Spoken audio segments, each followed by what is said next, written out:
Brad, what are the emotions for you heading into opening night? Just getting ready to play. I mean, looking forward to it, but anxious to see how we play, especially in this environment against this team, and then go from there. Would you like to reveal your starting lineup? No. Coach, their starters haven't spent a ton of time on the court together during preseason games. How much of a challenge is that to not see necessarily how they're going to play for long stretches? I think that we have a pretty good idea based on a couple of the different first halves. So you just watch and try to figure out, what they've done in the past, how they've rotated in the past, and then, watch what you think might be applicable depending on who's playing. Brad, how much of tonight we'll just see how various lineups and work together and just a real fill-out game for you receivers? Yeah, some of that, but we've tried a lot of those in scrimmages and different things, even in closed doors, and we've tried some of it as we've gotten into the preseason games. But there'll be a little bit of that. There'll be a little bit of that for probably a couple months. Some of that's dictated by injury. Hopefully, knock on wood, we can avoid most of that. But some of it's also dictated by you're always trying to find your best advantages in each group. Gordon and Robert will both be available tonight. Yeah, both available. Is there a team that makes you change your basic game plan more than Philadelphia does? I don't know that we necessarily change our game plan for Philadelphia. I think you have to be alert to the strengths of their individuals, and you might have to go further into your system. Obviously with Embiid's proficiency in the post. But we've played these guys a lot. We've got a pretty good idea about, what they look for, what they go to. Now, stopping it's a whole nother story. They have a lot of counters with their size.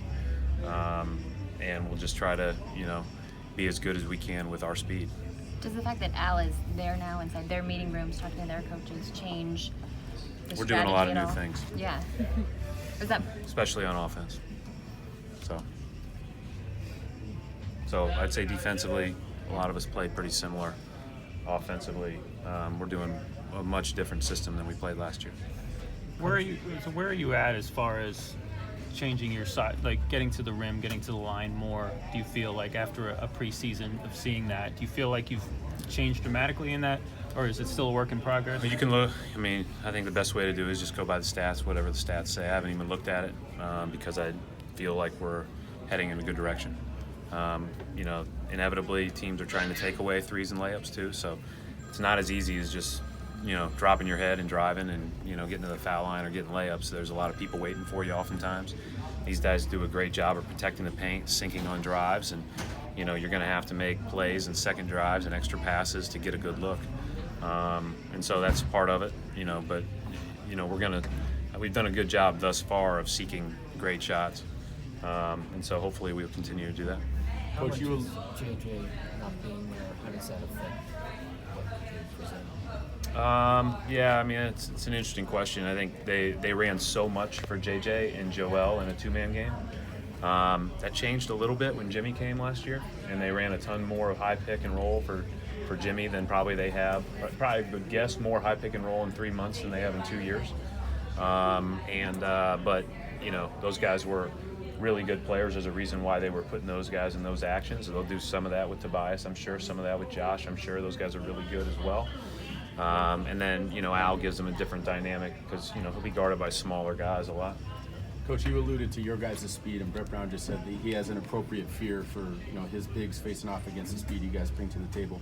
What is the key to having that speed overcome a team with great size? You have to play with great pace. You have to play with great execution. You have to stay spaced. You can't creep in on each other. And you got to move the ball and seek great shots. Again, the guys have done a good job of that thus far, but this is a whole nother ball game tonight. Right.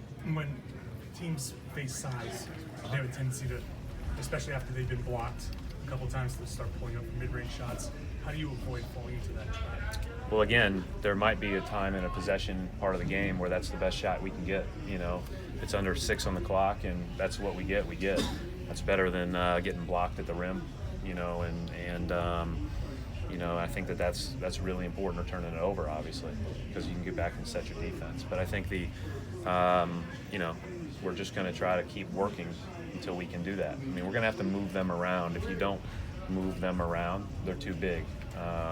You know, because if they're in one spot, they're going to take up a lot of ground. Do you have a message for these rookies on their first night out? I mean, the first night's not the hard one to get up for.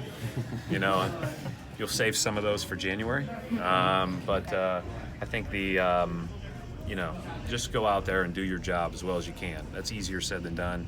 You know, there's a lot going on, but these guys have played in big moments. I mean, you know, Carson and Grant, those guys they've played in big moments before. It'll be tougher because the players they're playing against are a lot better, and that's what makes it tougher. Thanks.